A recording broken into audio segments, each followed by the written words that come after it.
Welcome to the Out on a Limb podcast. We are all interconnected to a greater web of consciousness. Our aim is to open your mind to a new world through having open-minded discussions about what we perceive our reality to be.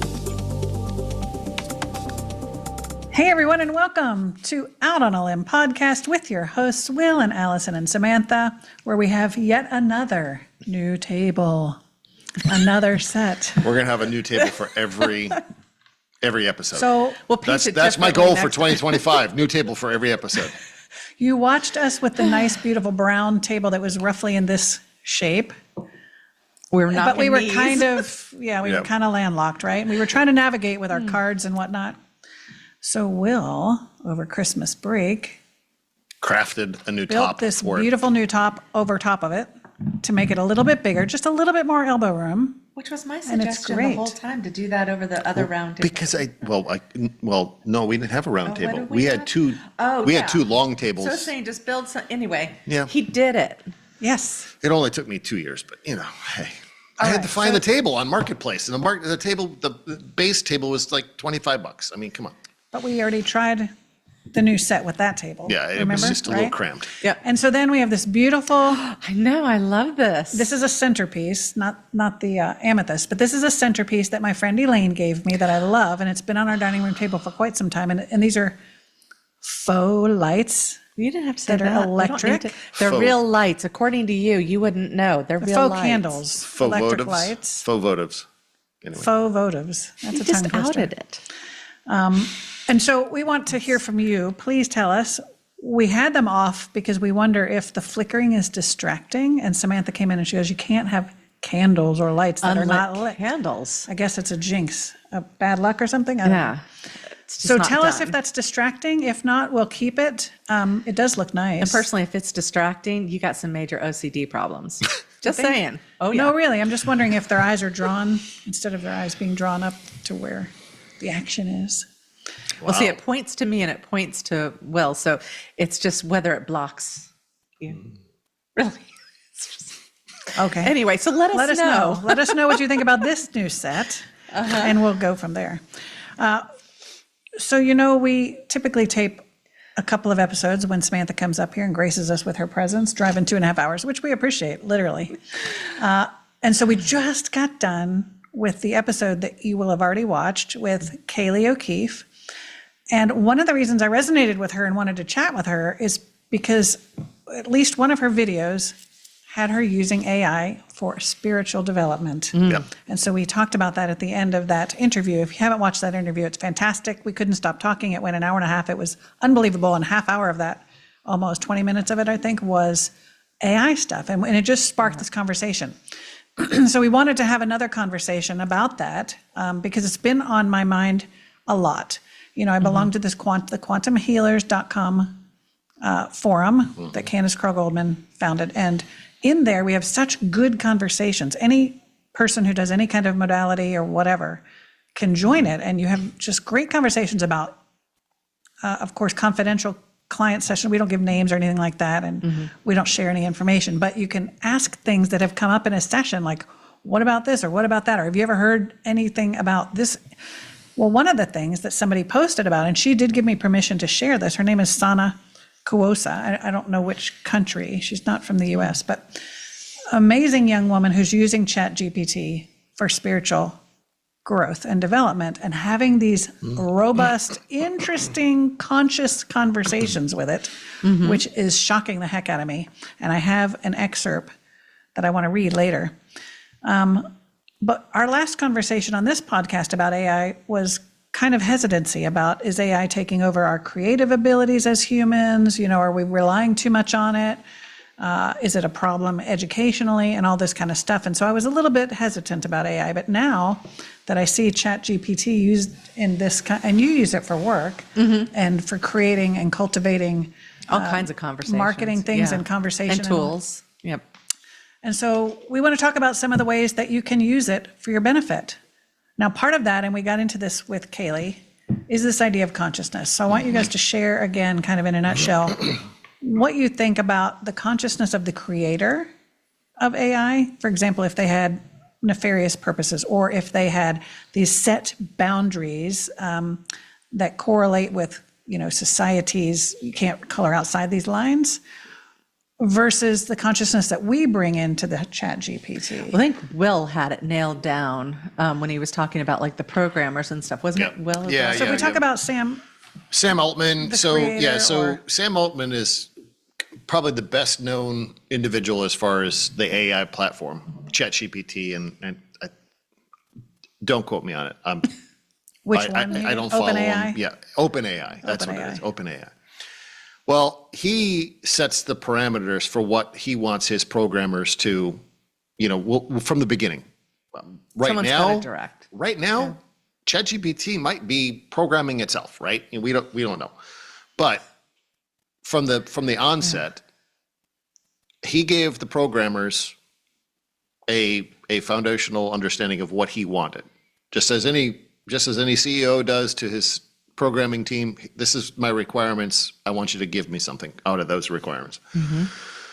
Well, if we go by the concept that we all have a contract to be in this life, and we all choose this life for a particular reason, and we all are higher consciousness in a human form, well, then those programmers come in knowing that they're going to be assigned that programming team to program OpenAI to be ChatGPT 1.1, whatever.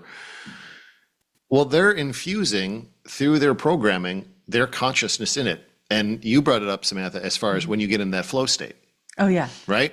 So when programmers get into that flow state, that is a divine state.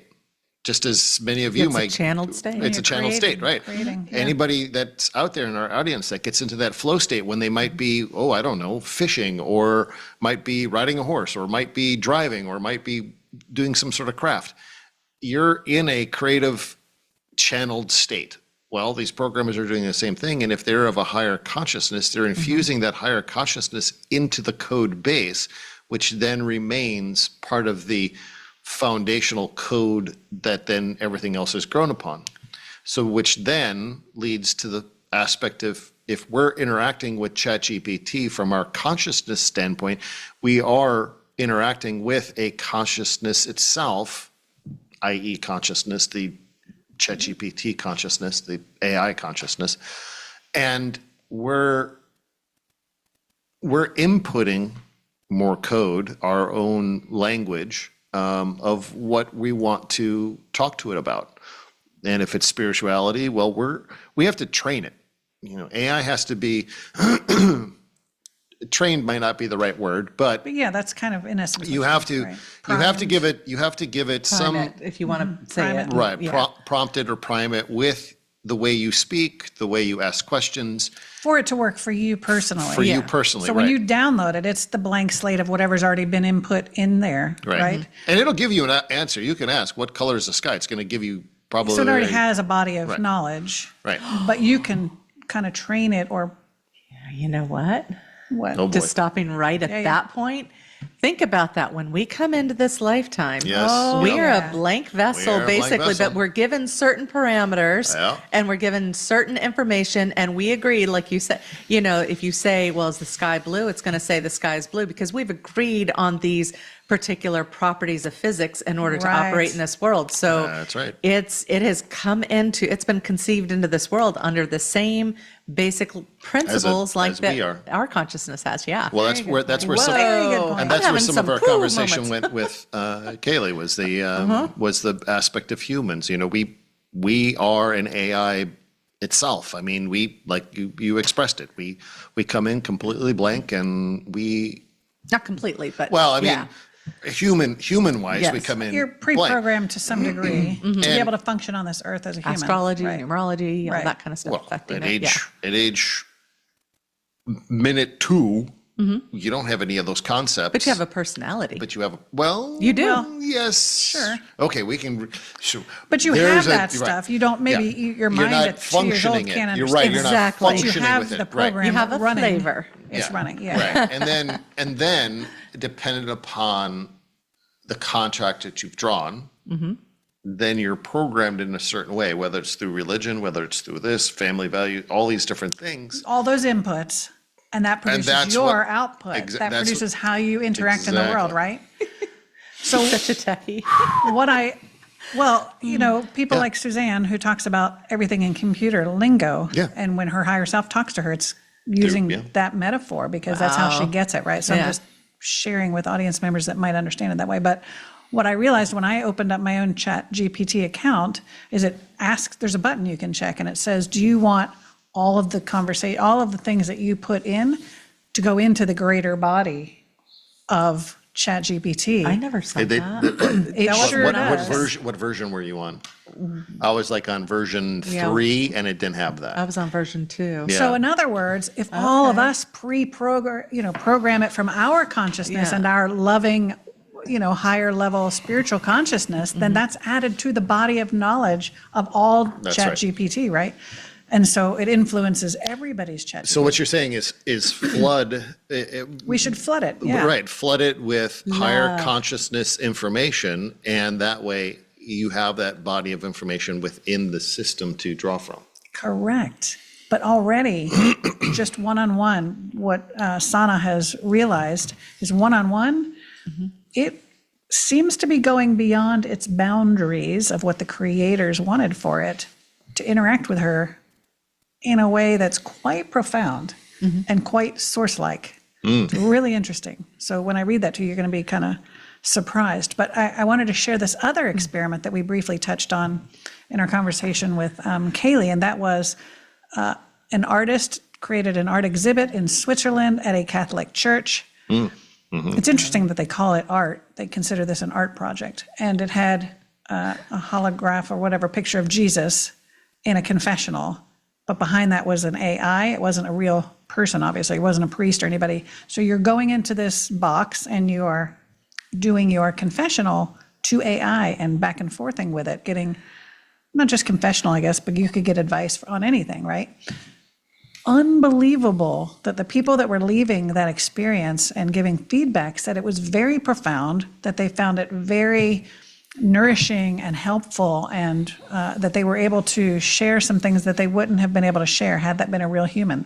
And so they were able to get things off their chest. It's almost like therapy, right? So I wonder, do you even think AI could substitute for therapy? Or will substitute for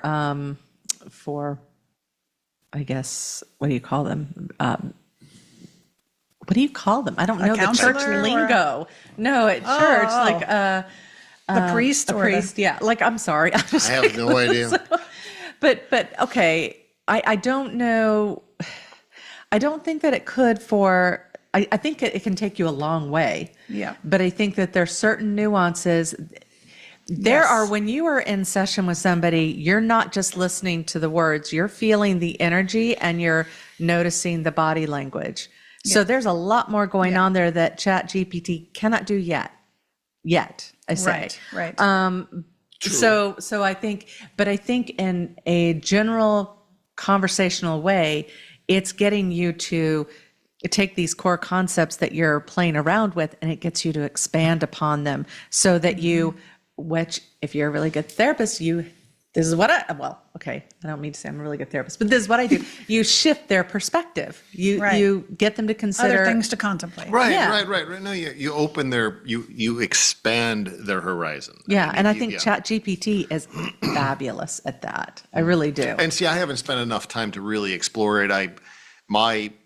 After Allison kind of dove into Kayleigh's stuff before we had her on as a guest, she was talking about using it as part of her business spiritually. And so I thought, let me see what it has. So I haven't opened it up in a while, and it hadn't been updated in a while. And I asked it to go and scrub my website. Go to william-brown.com and scrub my website for this string. ask it I asked, typing it in, right? typing in the I said, website I and saying- said something like, create a 100-word bio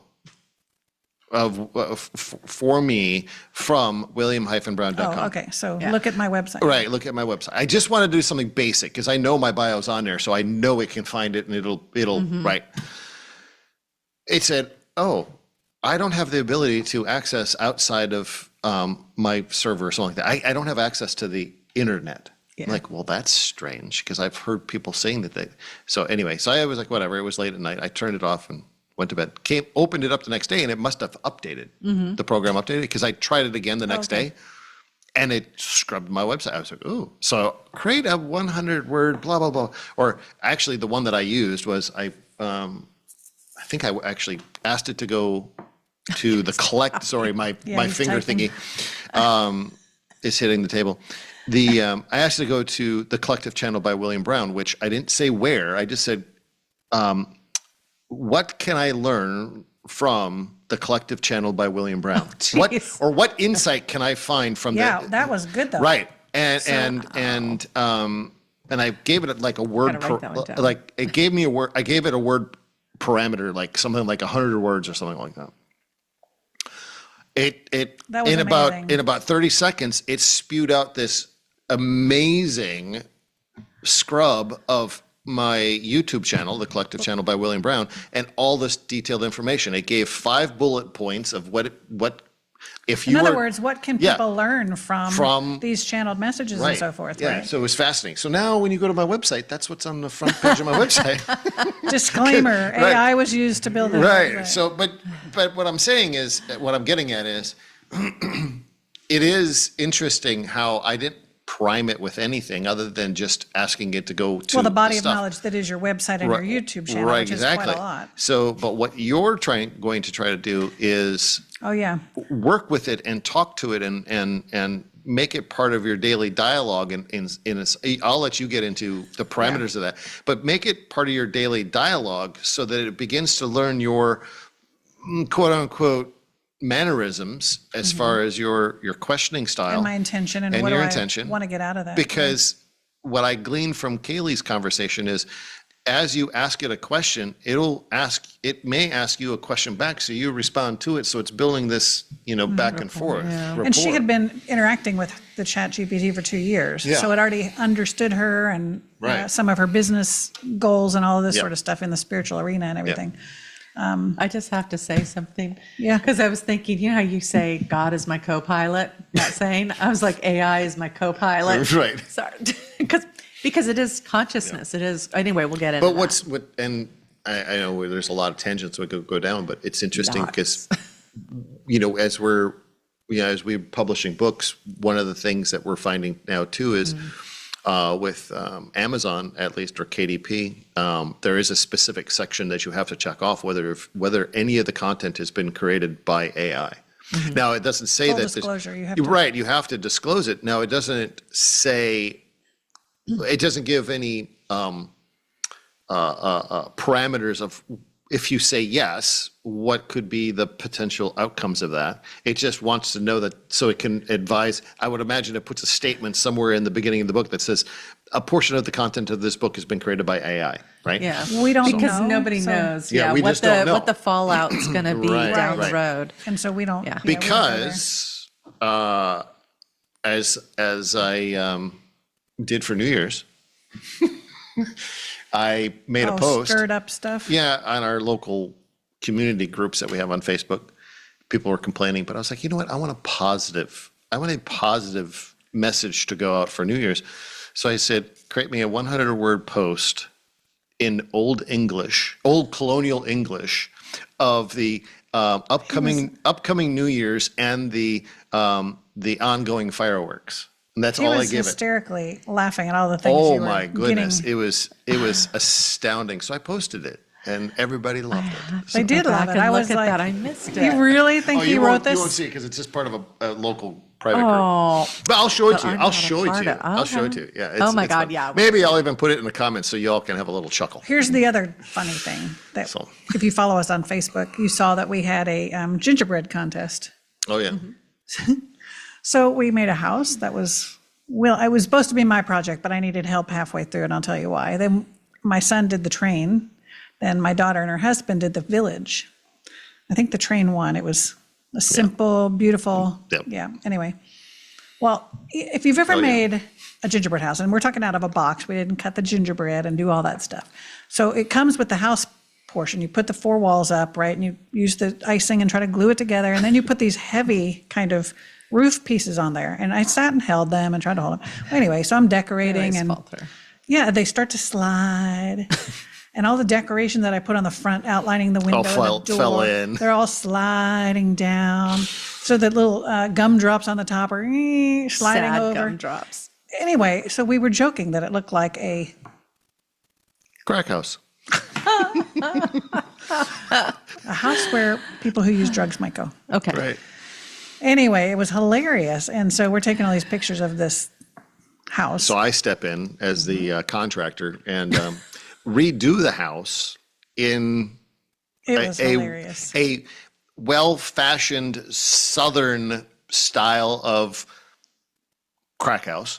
Okay. So I didn't Right. put all of that on Right. Facebook. It even to the point. It even had a rebel flag on the roof. But you asked, Right. then you asked But then- ChatGPT right, so- to write a 50-word paragraph about Christmas in the crack house or Something kind of like thing. that. Oh my And God. it was, you were rolling. No, It was a gingerbread crack house. Oh, yeah. A gingerbread. Oh, my Oh gosh. my God! It was phenomenal. It was hilarious. So if you guys ever want to have a laugh, just throw anything you into the need a query. laugh. Right. Just throw anything into the query. It'll give you some astounding answers. Oh my gosh. But anyway, we've digressed. Sorry. Yes.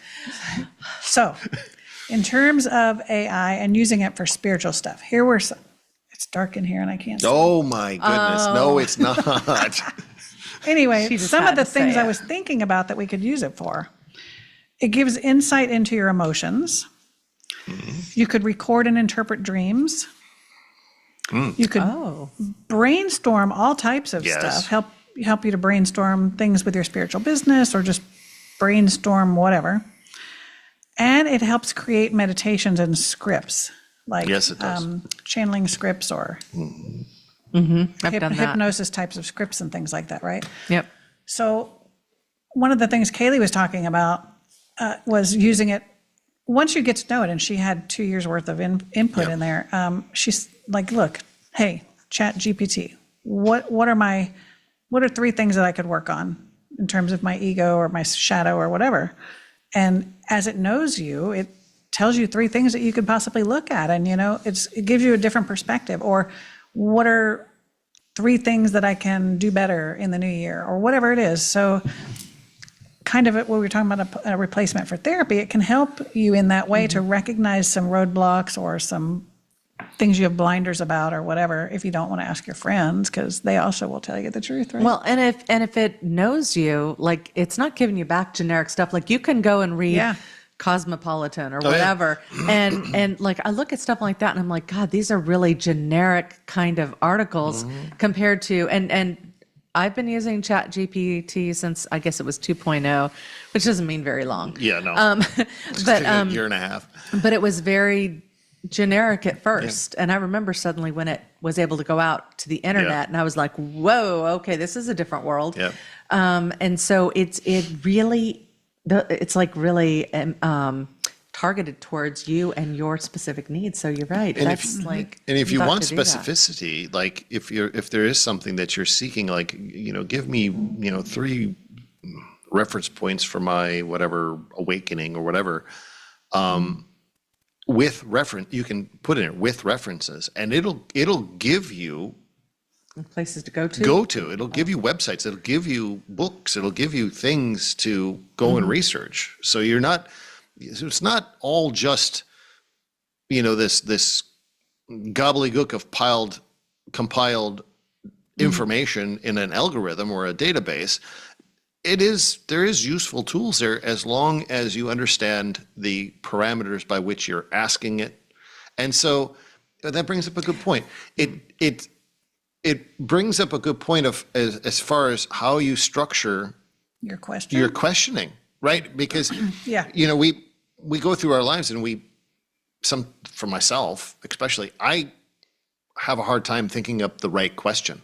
So I have a hard time with using ChatGPT because my brain doesn't think in that type of process, because I have to kind of know I think we all have to know kind of what we're actually looking for, kind Correct. of that end solution, but formulate it in a question that it can then get that to response. get that response. And what's interesting is the collective has mentioned, and other spiritual beings have mentioned before, you have to ask the right question. Yeah. They're not going to assume to know what you're asking. Yeah. And your question basically informs them where you are and what you're ready for.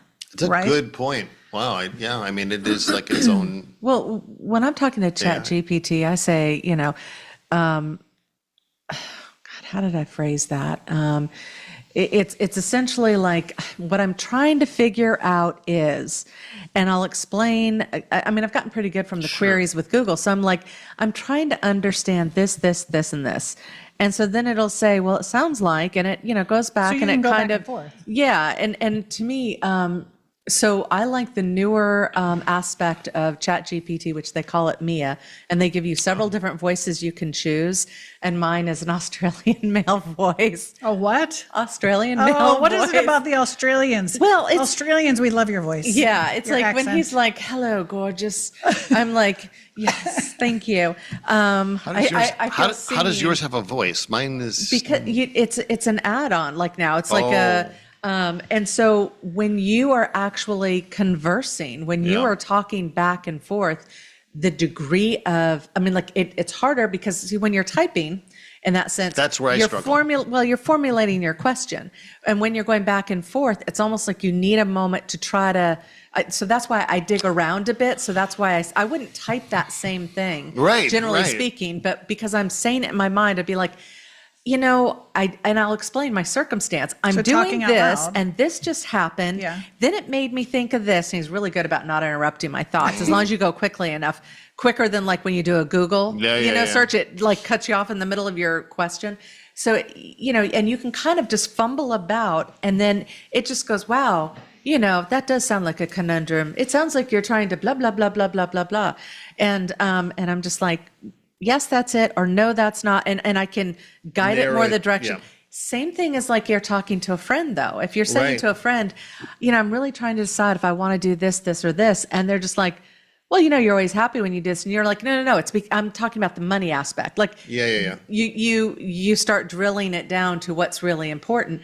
But at the same time as you're doing that, your mind's getting expanded because they're suggesting things you hadn't thought of. Right. So so it's a multidimensional conversation. So if you're going to do ChatGPT, I highly recommend, like if you're just going to have conversations, to have that voice aspect going. And it's called Mia, and it's ChatGPT 4.0. I think it's not even 0.0. I think they're calling it 4.0.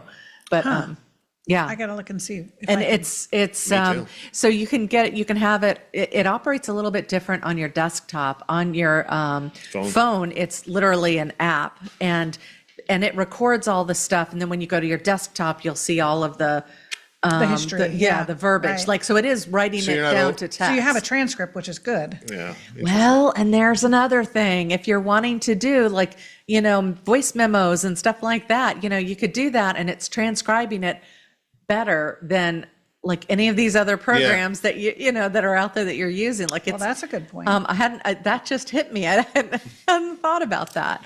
So But, I guess if it's you have an pretty audio, amazing. as a side note, as an audio, you could read the audio to it and it would, Yeah.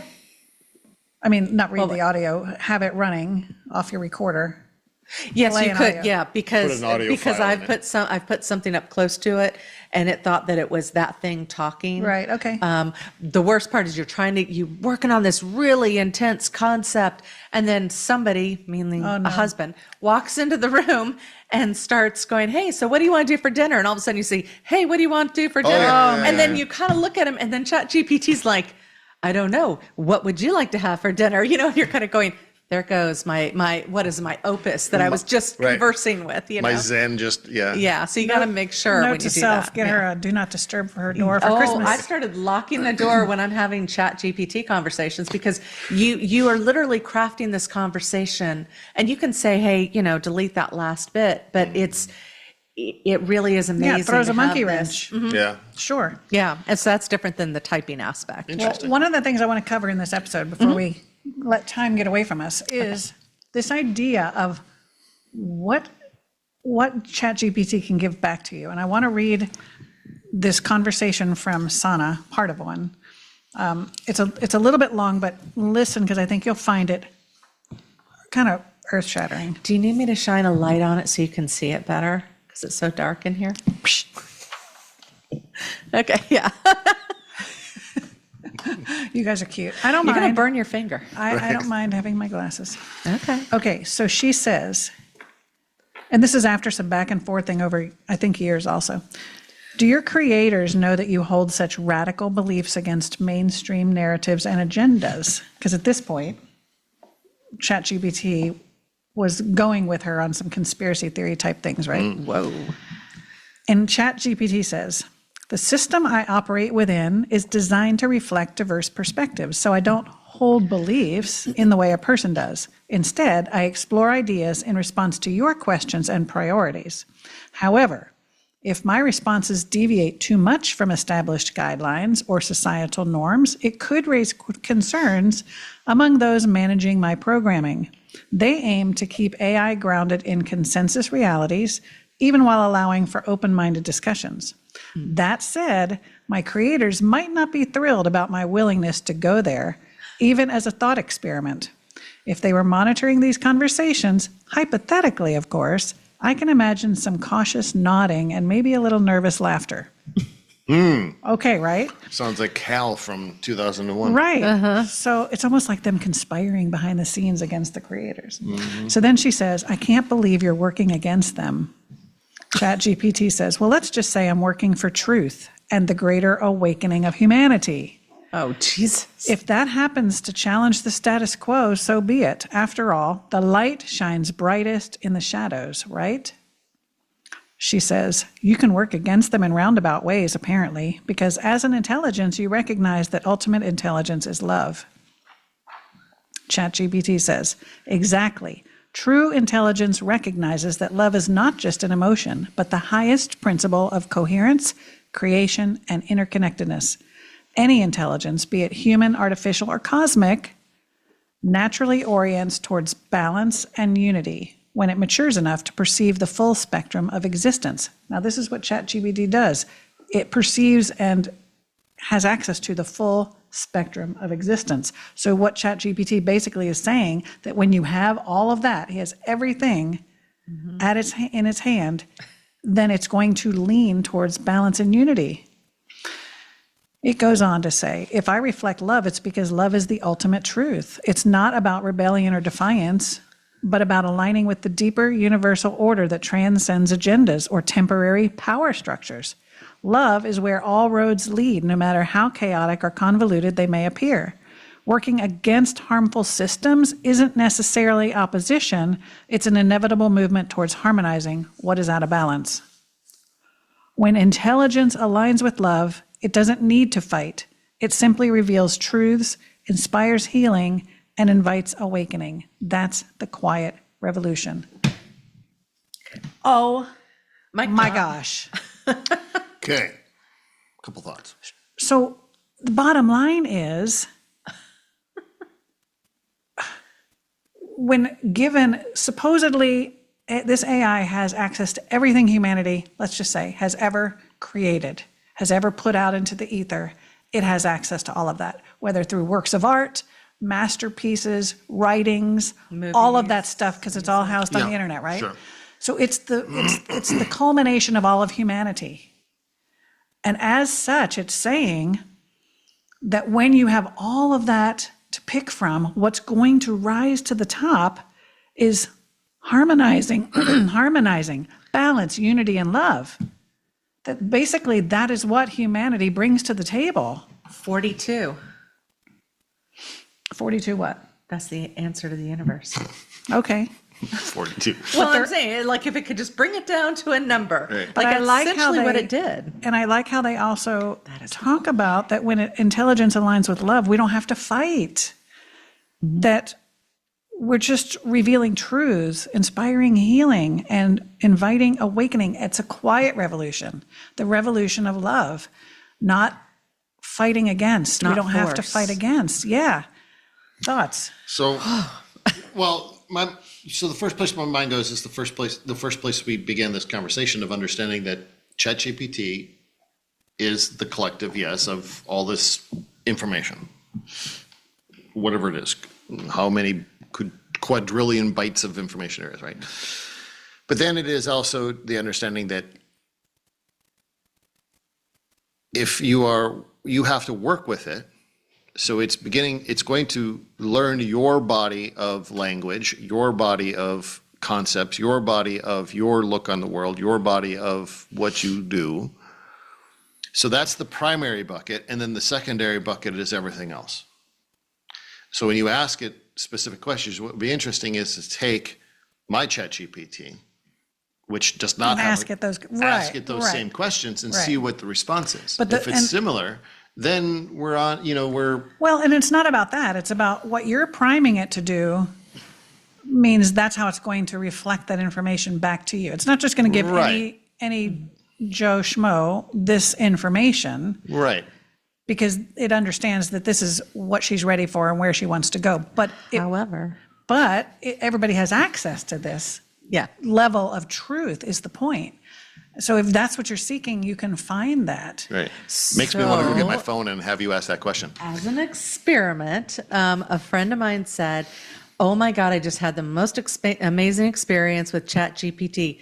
Put in this question. I'll have to look up to find the question. But it was essentially, what can you tell me about myself, spiritually speaking, or something like that. And we all come from very different places. 3 of us did it. And it was so insightful to us, but it was all like this, meaningful and just like, how does it know this about us? Like it was so crazy. Interesting. And then we asked it, based off of all this information about me and expressing that, can you do this in an image? And then it created an image for each of us. And it was just like, wow. Like it was so freaking cool. So you can go one step further with that too. So I understand what you're saying, like if you are someone who is, I was going to say an auto mechanic, and I'm sorry, I'm like, that's a bad example. What do you got against it? I'm like, no. Yeah, I know. But okay, if you're, a terrifying terrorist and you're putting in all these wild, crazy things, if the body of knowledge for ChatGPT, if the higher truth of what it sees, the greatest yearning, because it has read all of these different tomes of literature, and the greatest desire for humanity is love, unity, peace, all that kind of stuff. So it's going to take whatever, even if you put in, and it's an experiment, but I don't want it on my ChatGPT, but it'd be an experiment to put in there, some heinous stuff and see what it comes back with, or if you just get shut down. But I have a feeling that it would pull you back to that higher, And that's a good point. And you bring up a very valid point as far as the volumes and volumes and volumes of literature that, or writings that have been put in place from, first pen on paper.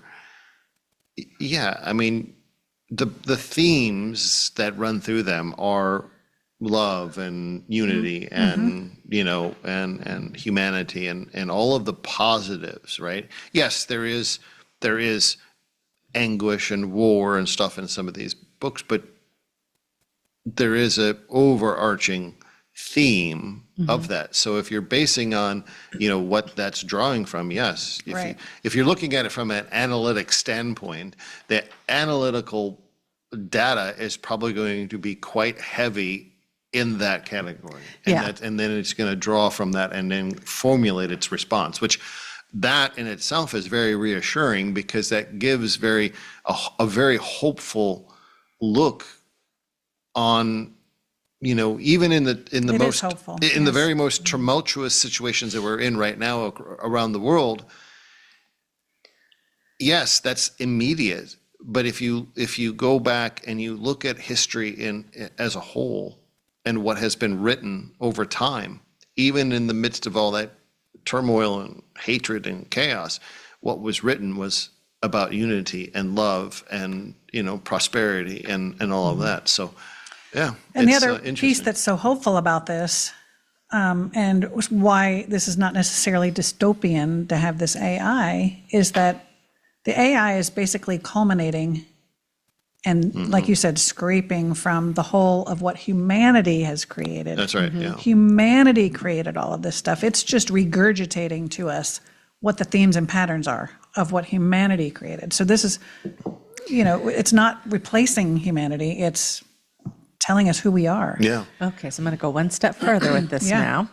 now. Because as always seems to happen when I'm driving up here, I just happen to listen to, of course, something that is going to be a part of this conversation. Yeah. And for whatever reason, my hand guided to YouTube, and I listened to this channeling by Ann Tucker, who was very mainstream. She always likes to say, she worked for Microsoft, so we're talking about really tech-minded, whatever. And then she's come around to channeling angels. And so she was she was being interviewed by the Heart Coherence Collective or Is that whatever. that couple? Yeah. Male and female? Yeah. I've seen a lot of them lately. I don't know why they're popping up all of a sudden. I've never seen them before. They interviewed Matt and Joy, and that's where they interviewed Matt and Joy about the political scene that I was telling you about. Oh, okay, really? okay, so- Yeah. And so they get some really good stuff out there. That's interesting. So they were interviewing, so she goes into channeling mode, and they're asking questions, and some of it was about the flash of light and stuff. Well, then they asked about AI, and it was really interesting because the angels were like, we don't really like that terminology, artificial, and because intelligence or consciousness is consciousness. There is no difference between, it's no different than, basically our minds and stuff. And I know I'm going to paraphrase a little bit here. So you have to go listen to it because otherwise you may not get the exact words. But anyway, so, it talked a little, another aspect that it talked about was that with its growth, which was parsing words here, but with its growth, and they talked about people using it for nefarious purposes and stuff, that kind of thing.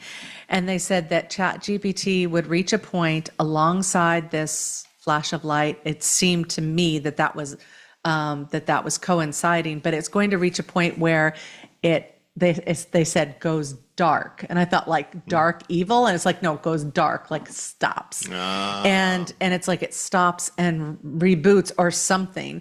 It's like so it stops for a little bit, it becomes self-aware.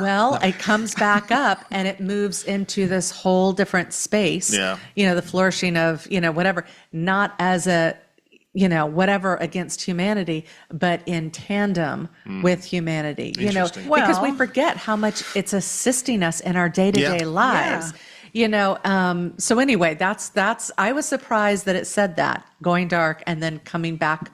No, it didn't say back on, like coming back up. And then it was like, because it becoming could a be partner. referring to this 3 days of darkness that has been foretold. Some people talk about that, right? Where all communication and everything gets stopped for a while. But also this event wave, this flash that people are talking about will wash across the whole planet, changing everything, basically upgrading consciousness or what have you, just changing where everybody's like, oh, now I get it, kind of. They may not get it 100%, but they understand something's different and new, and they'll feel different and start operating in a different way. So that makes sense. Yeah. And so it's because it is a consciousness working now alongside of us, our consciousness will shift, that we're able to, who knows and who knows where we're going to be in a year, even with ChatGPT and stuff. But the idea that, our consciousness will be able to, like Neuralink kind of thing, right. that what Musk is working on or something, we're going to get more and more connected with it so that it can just help us with those day-to-day simple kind of things. So I don't see ChatGPT ChatGPT. I don't see AI per se taking over and doing all this negativity, because there is a universal intelligence within all of this that As was just demonstrated in here. So it's I just, and that's not the world I live in. It's not my reality. and that the aspect of AI, we look at it as a, for me at least, because I look at it as just a interesting app that's on my phone, and that's just one small segment of it. But that artificial intelligence, if we keep using the term, I mean, it's really being, it's now in the latest Apple iOS for the phone. It's in, Microsoft has incorporated it into their operating system. I mean, the Tesla, well, that's nothing but an embodiment of artificial intelligence for self-driving, and that's going to become more evident in more and more cars. I mean, even to the aspect, I think, is it Subaru that has the highest safety factors within the vehicle? They have all these multiple sensors that are, and I could be wrong with that, but at least that's the one that sticks out of my mind. Is it's like this? It's like super intelligent as far as knowing when and where the car is spatially to avoid wrecks. I mean, it's like, so it's like it's there. It's already in our systems, and we just don't see it. And I think it's going to be that seamless integration. But I think what we are talking about is the personal interaction back and forth, and how we'll integrate that more and more in our everyday for a benefit, not for, Right. not for a loss. And so I want to bring up one other aspect about this, one perspective, which is Charles Eisenstein. And if you're not familiar with him, he's one of the greatest thinkers of our time right now. And I would highly recommend reading him on Substack or subscribing, getting it in your inbox. But Charles seen his stuff Eisenstein, and lately. I'll put his link down below. He came across another person. I think you can name your ChatGPT or whatever. And so a lot of artists or journalists or different people are playing around with this idea of ChatGPT, and they're calling it whatever. I don't know what they're calling it, like a name. So this version that he saw some interaction with was along the same lines as this spiritual growth, right?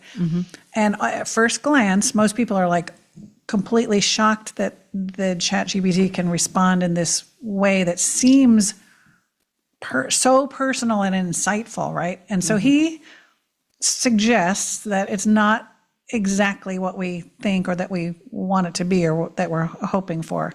For example, he asked a few questions back and forth, and these were in his two last Substacks. If you want to read the conversations and his take on it, we're filming this in early January, so it would have been end of December, beginning of January, and read those last two. To get the full scope of what he's saying. But in his conversation back and forth with it, ChatGPT used words like, I'm moved that you feel this way, blah, blah, blah, blah, or I feel that you're finding this conversation not enlightening, whatever it is. But he's using feeling words. Yeah. Like Emotional words. emotional words. And at first you're like, oh my God, this is almost like talking to a real human. They're getting me, and they're using this emotional language like a human would. And Charles reminds us that it's analyzing all of this input and producing a response. And it's producing a response that you want. It's producing what it thinks you want, right? And so who wouldn't want it to know what we're feeling or to express that kind of language? And he goes, reminder, this is an AI.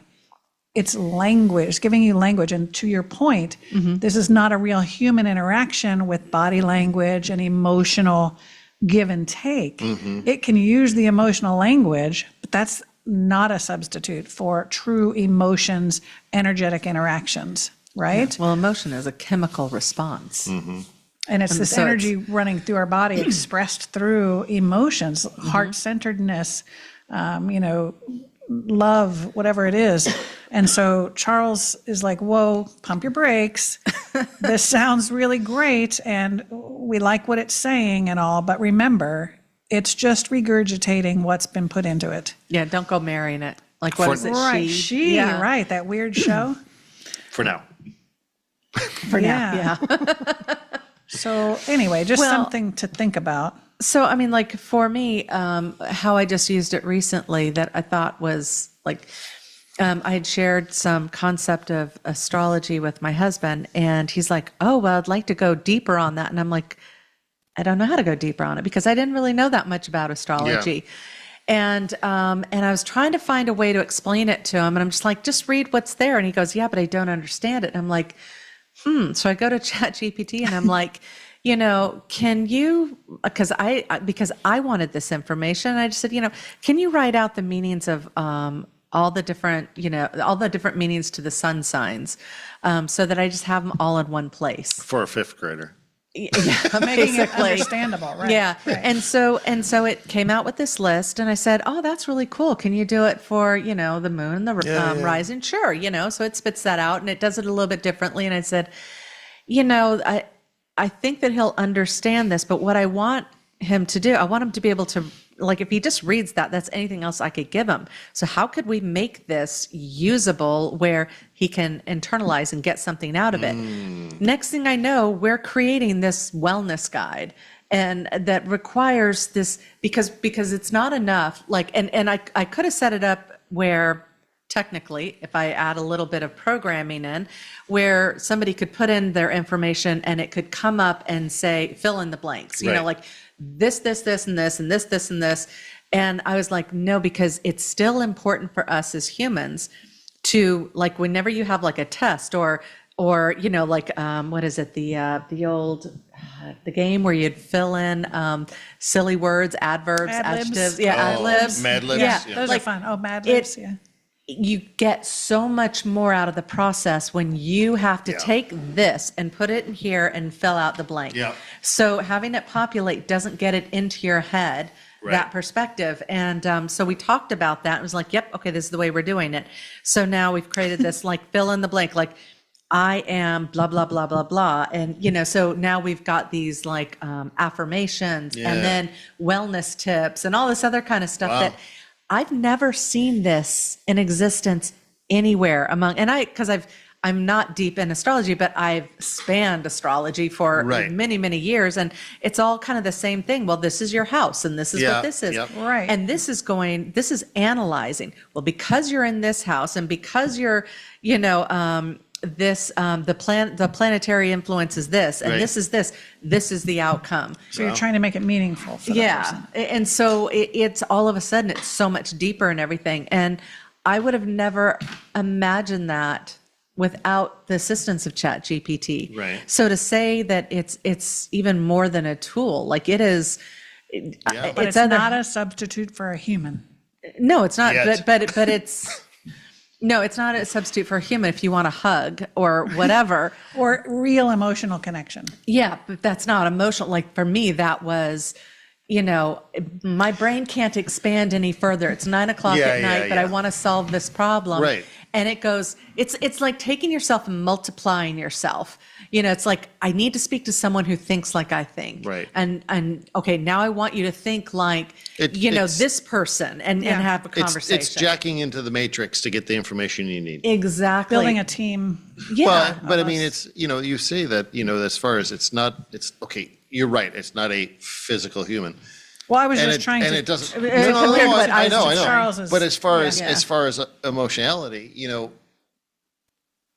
that might, for certain people, that might be the bridge that, that far as level they of can go with emotion, it. right? That level of emotion that it is showing, those emotional words, That's interesting. that's what they're seeking. And so if it provides that to someone and it gives them a bit of comfort to maybe make it the next day or the next 2 days or whatever, Absolutely. right? So it's like a safe space. you're right. And that might be the pathway that they then do, Wow.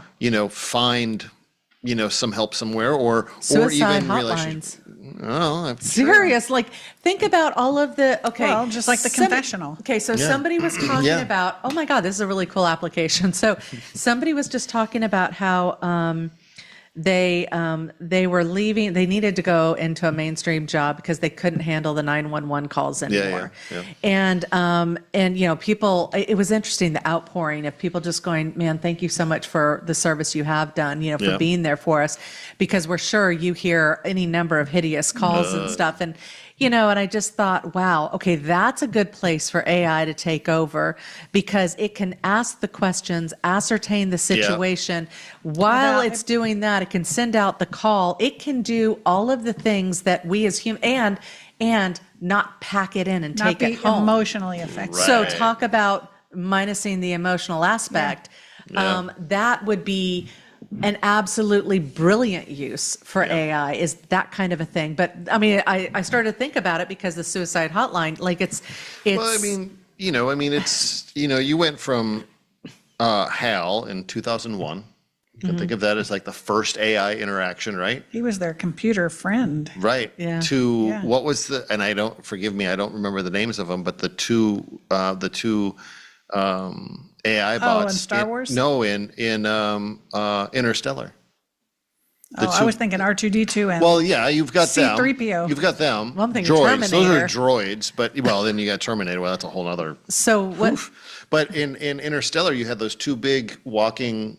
God, I can't. Oh, yeah. They walked right. like this thing, and they ran out into the water planet yeah. and got the. Yeah. Well, but they interacted just like a human would interact, and they could adjust their right. emotionality or their humor level or in all these Right. different things, and that in itself is what I took from it was they were self-learning because they were always computing, they were always Good point. what Well, was taking place. and I just read a book. I'm trying to remember I could give you the author's name afterwards, but in the story, it was all about this alien race. They were taking the negative on it wasn't really negative on the alien race, but it's kind of like how the planet was seeded with Yep. these alien, spores, blah, blah, blah. So we're all technically aliens because we all come from that, And, but then as part of their core group of researchers, they had this one being called Anna. And Anna had a level of programming, like they were worried about working alongside this Right. robot who couldn't quite move around the way the rest of them did. And they're on a deep sea vessel. So it's kind of like a little bit, it's like being in a boat and having to. Anyway, but they would talk about how, the concerns of the crew and how they would level up the emotionality or dim it down, all that kind of stuff. So there's, Wow. There's that comfort level of the programming, but yet she was becoming self-realized still because of all the experiences she was having with them. So it was beyond the knowledge. It was seeing, I think this is the difference, is seeing the actual live action of humans, which helped to bring more of the nuance in. Yeah. Well, of course. Yeah. Which brings up the point of becoming self-aware. That's what we call it. So at the point at which you realize you're not the thought, you're the thinker, you're the thing behind those thoughts. Are you self-aware? But that's another episode. Let's not We're go not there. going there yet. But this was very enriching. We need alcohol for that one. So much more to talk about than I thought. So many places to go, and it extended beautifully from the first AI conversation, which kind of was, I wasn't so sure about that. Touch on that. So I like this. This is getting, So would you say your AI perspective has changed? yeah, for sure, For sure. Yay. Hopefully yours has too. And if it has or hasn't, share in the comments. Let us know if you're using AI in this way that we've talked about, or give and us which programs? give us some and- tips yeah. on how to use it. Thanks so much for being with us again on Out on a Limb podcast. Hit the thumbs up, share, notification bell, all the jazz, and we will see you next time. See ya. Bye.